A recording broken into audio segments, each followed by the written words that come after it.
Vale, vamos a ver un documental de nuestro amigo Jorge C. Fitness sobre Mike Mentzer, el creador del Heavy Duty. Por supuesto, sobra decir que sigáis a Jorge C. Fitness, que hace unos documentales impresionantes. Atleta y genio del culturismo, sino un revolucionario pensador que desafió los esquemas de su tiempo, cuestionó las reglas establecidas y cuyo legado dejó una marca imborrable en el culturismo. A pesar de que su carrera fue corta, se consolidó como una de las figuras más influyentes de este deporte. Fue el primer culturista de la historia en recibir un puntaje perfecto de 300, y sus métodos de entrenamiento de alta intensidad siguen siendo debatidos hasta el día de hoy.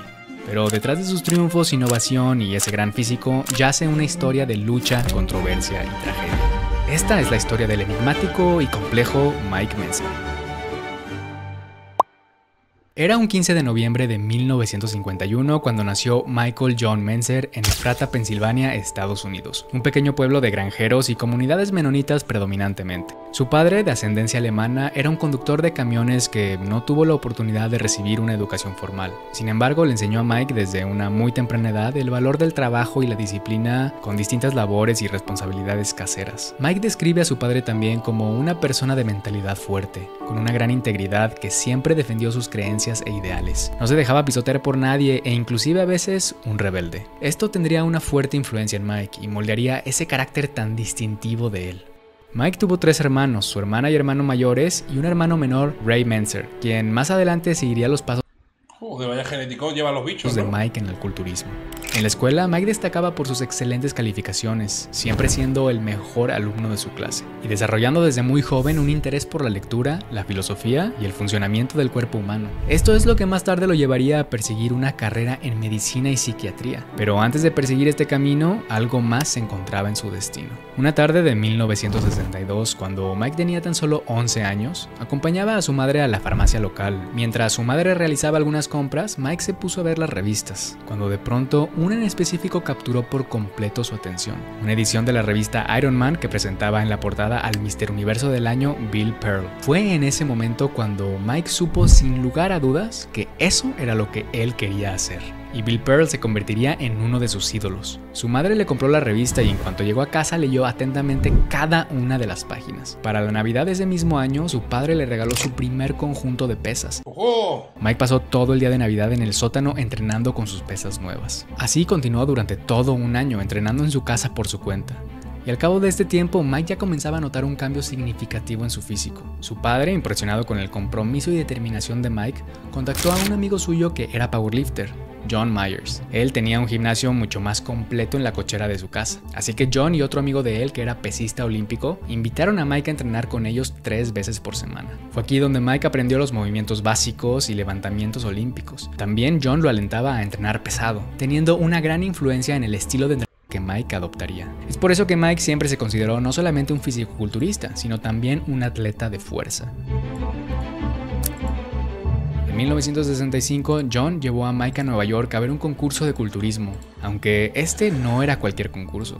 Era nada más y nada menos que el primer Mr. Olympia de la historia, y donde participaba el legendario Larry Scott, quien fue uno de los que influyó a toda una generación de culturistas. Ese día marcaría por completo al joven Mentzer, pues allí se solidificó su sueño de alcanzar la tarima del Mr. Olympia. Al regresar a casa, Mike tomó una de sus revistas y escribió al reverso de la portada lo siguiente: Mike Mentzer, Mr. América, 1972.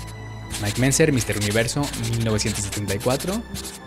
Y Mike Mentzer, Mr. Olympia, 1976. Para él, estas no solamente eran ambiciones, eran un compromiso. Estaba apenas por cumplir los 14 años de edad, 3 veces campeón, ¿sabes? pero no tenía duda alguna de que para sus 20 podía llegar a convertirse en uno de los mejores culturistas del mundo.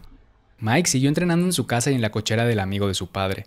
A los 18 años había construido un físico bastante decente, así que se inscribió a su primera competencia, el Mr. Lancaster de Pensilvania de 1969. Arrasó por completo en esta competencia, por lo que pasó al nivel estatal, ganando el Mr. Pensilvania un año después. Madre mía, el bicho. Y así fue como empezaba a sumergirse en el mundo del culturismo amateur. Mike, siendo un joven inquieto queriendo desafiar la autoridad de su padre y escapar de su dominio, como suele ser común en un joven de 18 años, decidió enlistarse en la Fuerza Aérea, donde sirvió durante 4 años. Esto fue lo que lo llevó a Washington. Durante este tiempo, Mentzer no pausó sus sueños de culturismo, por lo que seguía entrenando e inclusive ingresó al Mr. América de 1971. Pero el Dios. El nivel de este concurso era mucho más elevado y la competencia fue brutal. El gran Casey Viator fue quien se terminó llevando la victoria y Mike quedó en 10º lugar. Casey Viator era alumno de un hombre llamado Arthur Jones, un inventor y diseñador de máquinas de gimnasio que también estaba desarrollando una nueva teoría de entrenamiento de alta intensidad, a la cual llamaba el sistema Nautilus. Casey había visto a Mentzer en la competencia y había notado algo especial en él, por lo que se le acercó para comentarle que tenía una gran Es que las formas que tenía el bicho, ¿sabes? genética y que debería hablar con Arthur Jones, dándole su teléfono.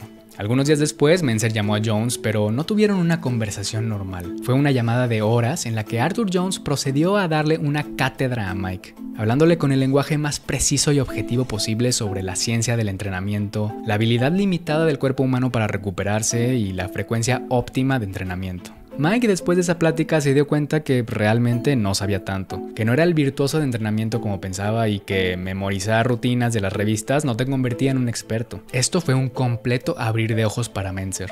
Mike y Arthur Jones continuarían una larga relación en la que Jones fue prácticamente uno de sus mentores, pues no solamente cambió el enfoque de Mentzer para entrenar, sino que influyó profundamente en su forma de pensar, pues era un apasionado por el pensamiento lógico, la razón y la ciencia. Y Mentzer, siendo un hombre culto y letrado, claramente se identificaba con estas cualidades.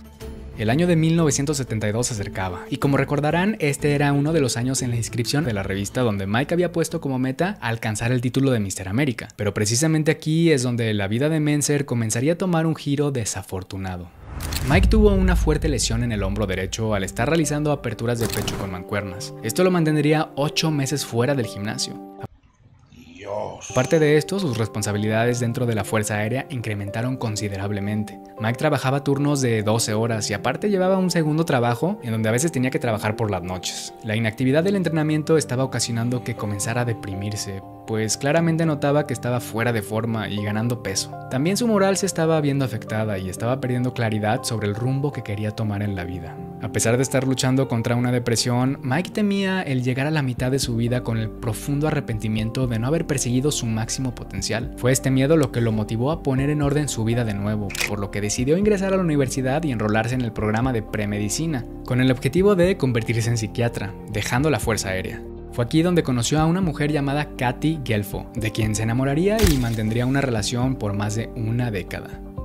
Gradualmente su apetito por los hierros regresaba, así que retomó el entrenamiento, aunque debido al poco tiempo disponible que tenía para los estudios, Mike comenzaba a aplicar los métodos que había discutido con Arthur Jones. Entrenaba solamente 3 veces por semana, con una intensidad alta, pero una duración Solo 3 veces por semana. corta. Mentzer estaba de regreso y ahora ponía la mira en el Mr. América de 1975, que estaba siendo organizada por Franco Colombo en Los Ángeles, California. Mike llegó pesando 89 kilos y con un excelente acondicionamiento. Estaba seguro de que podía ganar esta competencia, aunque esta seguridad se fue desvaneciendo en cuanto vio a Robbie Robinson y la forma que este competidor traía. Mentzer supo en ese instante que simplemente no iba a tener un resultado favorable, y no se equivocó, pues Robinson ganó la competencia y Mentzer ocupó el tercer lugar después de Roger Callard. A pesar de que no ganó, este evento marcó un punto clave en la carrera de Mentzer, pues fue allí donde conoció a Joe Weider, quien le había estado poniendo mucha atención a Mentzer durante la competencia. Al final del día, Weider se le acercó para ofrecerle una sesión de fotos y una entrevista. Esto culminaría en la primera portada de Mentzer en la revista de culturismo más importante de la época, con un artículo completo. En el artículo, Mentzer escribió sobre los métodos de entrenamiento que utilizaba. Muchos se sorprendían de que Mike solo entrenaba 3 veces por semana y realizaba solamente de 3 a 5 series por grupo muscular. Esto comenzó a ocasionar igualito que Pradels. Algo de controversia entre culturistas, pues la tendencia de la época era prácticamente todo lo opuesto. Entrenamientos muy extensos, compuestos de muchos ejercicios, series y repeticiones. Inclusive algunos entrenaban 2 veces al día. La mentalidad era más es mejor. Mentzer creía que esto era completamente excesivo e inclusive contraproducente, siendo un pionero en aplicar conceptos científicos al entrenamiento de fisicoculturismo, priorizando los factores de fatiga y recuperación. Mike continuó con sus estudios mientras se preparaba para el Mr. América del 76. Ese invierno se propuso mejorar su físico considerablemente entrenando con su hermano Ray, incrementando la intensidad y los pesos. Así logró ganar 7 kilos de músculo, y al llegar a la competencia los jueces quedaron completamente impresionados con la forma mejorada de Mentzer. De los 9 jueces, todos ponían a Mentzer por delante de Roger Callard, excepto uno, Arnold Schwarzenegger, quien casualmente formaba parte del jurado ese año. año y era amigo de Callard. Pero a final de cuentas, Yo, de verdad, llamadme loco, ¿vale? Pero no soporto a Schwarzenegger, tío. esto no No me cae bien, tío. importó. There is the overall champion, Mike Mentzer from Washington, D.C. A pesar de estar 4 años atrasado con la meta que el Mike Mentzer de 14 años había escrito Abrazos, tú. en la revista, por fin lo logró. Venció a Roger Callard y así cumplió el sueño de convertirse en Mr. América de 1976. Esta fue la victoria más satisfactoria para Mentzer en toda su carrera. Sin embargo, para 1977 las dificultades en la vida de Mike incrementaban. Tenía que balancear los demandantes estudios de medicina, 2 trabajos, el entrenamiento y no veía a su novia Katy tanto como quería. Su situación financiera tampoco era la mejor, lo cual lo mantenía bastante preocupado. Mike estaba perdiendo rápidamente el interés por convertirse en psiquiatra y pagar su carrera de medicina se estaba volviendo inviable. Joe Weider le había ofrecido a Mike un trabajo dentro de su revista. Esto implicaba que tenía que mudarse a California. Mentzer había rechazado esta oferta originalmente, pero ante su adversa situación financiera y descontento con la carrera universitaria, Mike tomó la decisión de aceptar la oferta de Weider, salirse de la universidad y mudarse a California. Su nuevo plan ahora era perseguir de Sí, el bigotillo le daba más 10 de potencia. lleno su carrera como culturista, intentar ganar shows y así alcanzar una mayor estabilidad financiera. Al mes, Katy también se mudó a California. La relación entre ellos mejoraba cada vez más y Katy era extremadamente solidaria con Mike. Lo apoyaba prácticamente de forma incondicional. Weider le dio el puesto de editor asociado en la revista, para la cual Mike lanzó un segmento de entrenamiento el cual tituló Heavy Duty. Este segmento fue un éxito rotundo. Comenzó a venderse tan bien que apenas podían satisfacer la demanda. Por fin las cosas empezaban a cambiar para Mike. Ese año Mentzer viajó a Francia para competir en el Mr. Universo, donde terminó en segundo lugar después del húngaro Karl Skalak, quien tenía una forma impresionante. Esto le hizo darse cuenta a Mike que tenía que incrementar su nivel aún más si quería tener una carrera exitosa en el culturismo, por lo que dedicó todo el siguiente año a mejorar. Así, para el Mr. Universo del 78, que fue llevado a cabo en Acapulco, México, Mike llegó pesando 98 kilos, y esta sería una de las mejores competencias en Y mirar qué línea y estética tiene, la carrera de Mentzer, pues no solamente arrasó con la competencia, pero también marcó por primera vez en la historia del culturismo un puntaje perfecto de 300. Esta victoria lo consolidó como uno de los mejores culturistas de la época y lo puso en el mapa ante un público mucho más amplio, por lo que su edición de Heavy Duty en la revista de Weider comenzó a venderse aún más. Mike ahora también había cumplido el segundo sueño escrito en la revista. Si bien el físico de Mike no era el más grande, la madurez muscular y densidad que había alcanzado eran realmente impresionantes y pocos competidores le hacían se ve increíble frente en estas categorías. En febrero de 1979, Mike aseguró otra victoria profesional en la Copa del Sur en Florida, aunque posterior a esto quedaría en segundo lugar ante Robbie Robinson en Pittsburgh y de nuevo en la Noche de Campeones de Nueva York ante Danny Padilla.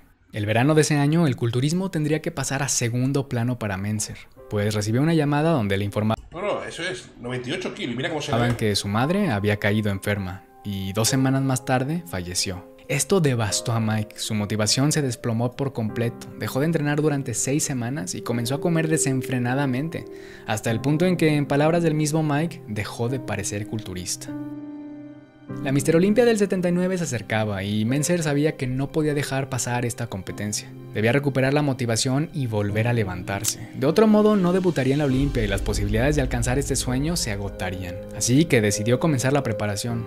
Tenía tan solo 4 meses para llegar a esa tarima en forma. 3 semanas antes de la competencia, su hermano Ray notaba que Mike todavía no alcanzaba un acondicionamiento favorable, por lo que le comentó que quizás sería mejor que no compitiera, que habían tenido un año difícil por la muerte de su madre y estaba bien si no competía, nadie lo juzgaría. Pero estas palabras solo sirvieron como una chispa que llenó a Mike de motivación y lo impulsó a darlo todo en esas últimas 3 semanas de preparación. El día de la competencia llegó y este Mr. Olympia no fue una simple competencia de físicos, fue un choque de generaciones y filosofías. Por un lado estaba Frank Zane, de 37 años y quien era el campeón actual con 2 victorias consecutivas en el Mr. Olympia. Él era conocido por un físico estético y refinado. Por otro lado, Mike Mentzer, la sensación del momento de 27 años con un físico más grueso y denso. También su perspectiva única e innovadora sobre el entrenamiento generaba mucha curiosidad e intriga alrededor de Mentzer. ¿Y cómo se posicionaría en relación Es que vaya dos, Frank Zane y Manser, ¿sabes? Relación a los demás competidores que llevaban un entrenamiento tradicional. En la alineación estaban algunos de los mejores culturistas de la época: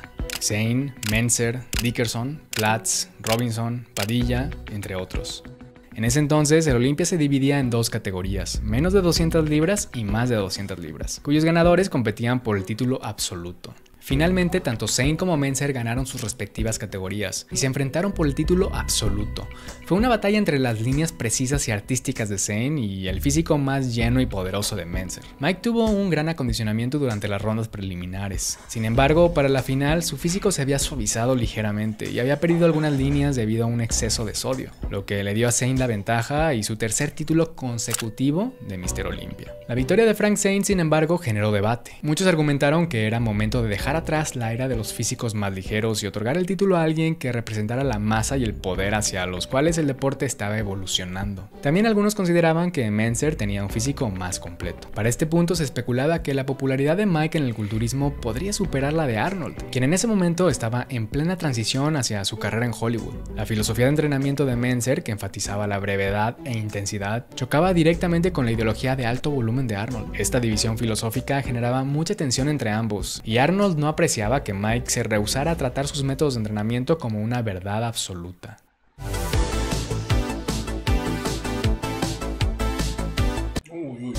Una nueva década comenzaba y Mentzer se había instalado como uno de los favoritos para el Mr. Olympia de 1980, para la cual se estaba sometiendo a un estricto régimen, comenzando la preparación con 8 meses de anticipación y manteniendo la dieta, el entrenamiento, el cardio y el descanso como su prioridad absoluta. También dedicaba mínimo 2 horas diarias a la lectura y estudio de filosofía. Mike estaba desarrollando una obsesión por alcanzar la excelencia máxima en todos los aspectos de su vida, pero esto lo llevaría por un camino peligroso. Mike comenzaba a experimentar con el consumo de anfetaminas, no con fines recreativos, sino como una ayuda ergogénica para sustentar su demandante estilo de vida, pues esta droga puede ayudar a mantenerse más alerta y activo. Mentzer estaba consciente de algunos efectos secundarios, pero no dimensionaba la gravedad de abusar de esta sustancia.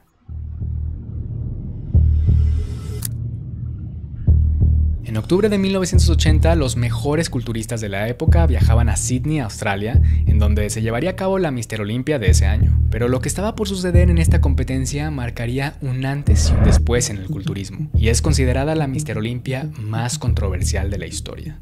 Arnold Schwarzenegger, quien había sido campeón del Mr. Olympia 6 veces consecutivas, para después retirarse del culturismo en el año 75 y enfocarse en su carrera como actor, había llegado también a Sydney, lo cual tenía a todos los competidores intrigados. Arnold decía que solo estaba allí para comentar el evento para la televisora CBS, pero justo un día antes de la competencia, anunció que también participaría para perseguir su 7º título. Muchos competidores, incluido Mentzer, estaban completamente indignados, y algunos otros, como Frank Zane, sentían lástima y creían que este regreso de Arnold resultaría en un fiasco, pues ya no tenía el físico de antes y solo se pondría en ridículo.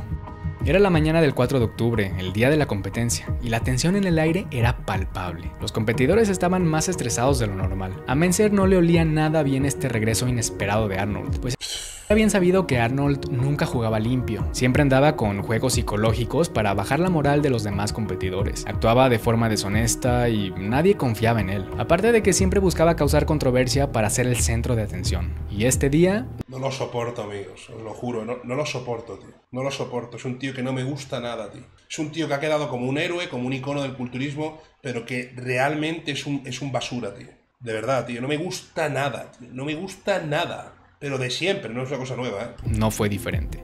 Aparte, es para mí sobrevaloradísimo el tipo este. 16 competidores, 15 habían firmado una petición para que se eliminaran las 2 categorías y que fuera una sola categoría abierta en la competencia. Arnold fue el único que no la firmó. Esto dio pie a discusiones detrás del escenario. El competidor Boyer Coe le pidió amablemente a Arnold que explicara sus razones para no firmar la petición, pero Arnold respondía con comentarios burlescos y denigrantes hacia Boyer. Mentzer se levantó en defensa de Boyer, pero Arnold lo trató de la misma manera. La discusión comenzaba a escalar al punto en el que Ben Weider tuvo que intervenir e interponerse entre Arnold y Mike. La situación se calmó, pero Arnold era open. Pero Ben Weider le dio la razón a Arnold. Fue aquí donde Mentzer realmente se dio cuenta del poder que Arnold tenía dentro de la IFBB. Mike llegó a la competencia pesando 100 kilos con un porcentaje de grasa muy bajo. Todo el esfuerzo de su preparación definitivamente se notaba. Su calidad muscular había alcanzado la cúspide, siendo esta probablemente la mejor forma de Mike en toda su carrera y se sentía más preparado que nunca. Pero cuando Arnold se paró en el escenario, todos se sorprendieron de su acondicionamiento, o debería decir más bien, la falta de este. La espalda, pectoral y bíceps mantenían gran parte de la masa que había tenido en su época dorada, pero las piernas, tríceps y sección media simplemente ya no eran las mismas. Algunos expertos dirían que Arnold estaba a un 80% de lo que era antes. Ya no era esa figura invencible que alguna vez lo fue. En contraste, el físico de Mentzer y otros competidores representaban el epítome de una nueva era en el culturismo, con una musculatura rocosa y densa, mientras que el regreso de Arnold se sentía como una reliquia del pasado. Frank Zane, quien era otro de los favoritos para ese año, había sufrido una fuerte lesión, por lo que no llegó en su mejor forma. Sin embargo, Chris Dickerson, Boyer Coe y Mike Mentzer presentaban físicos impecables. Cualquier persona con el mínimo conocimiento de culturismo pondría a alguno de estos competidores por delante de Arnold, pero a final de cuentas, como era de esperarse, le dieron la victoria a Arnold. Chris Dickerson se llevó el segundo lugar, Frank Zane el tercero, Boyer Coe el cuarto y Mike Mentzer el quinto lugar. Impresionante. En este punto Arnold ya era prácticamente una celebridad. Mantenía una relación personal con Joe y Ben Weider e inclusive algunos integrantes del jurado eran amigos suyos, lo que hacía toda esta situación aún más injusta. Era evidente que le daban la victoria a Arnold simplemente por lo que representó para el culturismo en el pasado, por su estatus de celebridad y sus relaciones personales dentro de la IFBB, y no porque realmente tuviera el físico superior. Los competidores estaban absolutamente enfurecidos y el público abuchaba a Arnold. Este evento marcó profundamente a Mentzer. Quedó completamente decepcionado del deporte y comenzó a llenarse de amargura. De aquí en adelante no solamente su carrera se iría en picada, pero su vida también. Mike y otros competidores decidieron dejar de competir en la IFBB como forma de protesta. Cuando Mike daba seminarios hablaba negativamente de lo ocurrido en Sydney y criticaba fuertemente a Arnold y a toda la organización de la IFBB, por lo que eventualmente fue vetado. Dejó la revista de Weider y para 1982 se encontraba en fuertes aprietos financieros de nuevo. En el 83 Arthur Jones Igual que los Weider, otros piratas. Contrató a Mike y a su hermano Ray para que trabajaran en proyectos de investigación. Sin embargo, las cosas no progresaron como Mike esperaba, y 6 meses después, Mentzer y Jones terminaron la relación laboral. Después de esto, Mike consiguió trabajo como editor para la revista Workout, siendo uno de los trabajos que Mike describe como uno de los más placenteros de su vida. Pero eventualmente este proyecto también fue cancelado. Este mismo año, Mike experimentaría fuertes golpes emocionales. Su padre, a quien Mike idolatraba, falleció, al mismo tiempo en que estaba lidiando con la ruptura de su relación con Katy. Las razones exactas de esta ruptura realmente no son conocidas, pues no están bien documentadas, pero uno puede asumir que tendrían que ver con el consumo de anfetaminas y alcohol que seguía incrementando considerablemente en este periodo de la vida de Mike. Todo esto estaba llevando a Mentzer a tener brotes psicóticos y comportamientos extremadamente bizarros. Se rumora que se le veía caminando desnudo por las calles de Los Ángeles, profesando sobre el fin del mundo y teorías conspiracionales. Madre mía. Siendo arrestado múltiples veces. Algunas de estas historias son simples rumores y otras son ciertas. Recuerdo un día que estaba caminando de Gold Gym. And Mike's in the gutter, laying there like a drunken guy. I'm like, oh my God, Mike, he didn't hear me. I'm like, then he walked in when we were training and warming up, taking his pictures off the walls. But I felt so sad for Mike. I'm like, Mike, I was worried about him. I'm like, wow, Mike, you know, he was the guy that, you know, he's intellectual, the guy that was the scientist. He had a great mind. I'm like, what a great bodybuilder. That's the way we should be, you know? The epitome of what a bodybuilder is all about. I think what Mike carried was the bitterness of losing to Arnold. To him, it was not subjective. And it was not a subjective sport, you know, and it was supposed to be accurate. And he could have won. Yes. La culpa es de Arnold. Lo que definitivamente es verdad es que Mike estaba luchando contra sus demonios. Pasaron 5 años en los cuales fue institucionalizado varias veces, hasta que 2 viejos amigos de Mike, Julie McNew y John Little, comenzaron a ayudarlo financiera y psicológicamente. Para el inicio de la década de los 90, Mentzer logró mantenerse libre de anfetaminas durante 18 meses y por fin comenzaba a ver la luz y a recuperar su claridad mental. Comenzó un negocio de entrenamiento personal en el Gold's Gym, el cual creció considerablemente con una lista de clientes que apenas podía manejar, y publicó su libro titulado Heavy Duty, en donde condensaba toda su filosofía y sus métodos de entrenamiento. Se vendió como pan caliente. Algunas personas creen que Mentzer simplemente copió las teorías de Arthur Jones y supo venderlas, pero esto está alejado de la realidad, pues Jones desarrolló la teoría del entrenamiento de alta intensidad, pero fallaba al momento de la aplicación y llevarlo a la práctica, aparte de que no tomaba en cuenta el factor de variación individual, por lo que aplicaba una sola medida para todos. Mike Mentzer profundizó y perfeccionó las teorías de Jones a través de la práctica con cientos de clientes e inclusive culturistas profesionales. Eventualmente, Mike ¿Creéis que su metodología es suficiente, funciona? ¿Que no siempre más es mejor? ¿Que es entrenar lo justo y necesario? regresó a la escena del culturismo, pero no como competidor. Viajó hasta Inglaterra para conocer a un joven culturista con un futuro prometedor y que se estaba preparando para su debut profesional. Este joven era Dorian Yates. ¡Ojo! Dorian era seguidor de ¡El bicho! los métodos de Mentzer y los ponía en práctica. Esto ante el mundo del culturismo le daba la máxima validación a Mentzer y a su programa Heavy Duty, pues inclusive cuando Yates ganó el Mr. Olympia le dio crédito al método de alta intensidad de Mentzer. Este fue un momento crucial que restableció y redimió la imagen de Mentzer ante el mundo. Posteriormente, Madre mía, el bicho, el Dorian, ¡qué barbaridad! Mike y su hermano Ray se asociaron con Dorian Yates para formar una línea de ropa deportiva, la cual tuvo bastante éxito. El 9 de junio del 2001, Mike y Ray trabajaban en la grabación para su nueva serie de videos de entrenamiento. Después de un largo día de trabajo, Mike se quedó despierto hasta tarde, pero la mañana siguiente, Ray encontraría el cuerpo de su hermano sin vida. Mike había sufrido un infarto a sus 49 años de edad, probablemente debido a una combinación del uso de fármacos anabolizantes y el abuso de anfetaminas en el pasado. Ray, devastado, comenzó los arreglos para el funeral, pero 2 días después, él también falleció a la temprana edad de 47 años. Sufría de insuficiencia renal y había tenido complicaciones de salud. El mundo del culturismo lamentó profundamente la pérdida de los hermanos Mentzer. A pesar de su breve carrera y su prematura muerte, Mike Mentzer sigue siendo una leyenda en el culturismo. Su innovadora filosofía de entrenamiento de alta intensidad y su carácter único desafiaron la sabiduría convencional, inspirando a innumerables atletas a entrenar con propósito e intensidad. El legado de Mike Mentzer perdura como un símbolo de determinación inquebrantable, curiosidad intelectual y la persecución de la excelencia a su máximo nivel. Muy pero que muy buen vídeo, Jorge C Fitness, muy bueno, sí señor.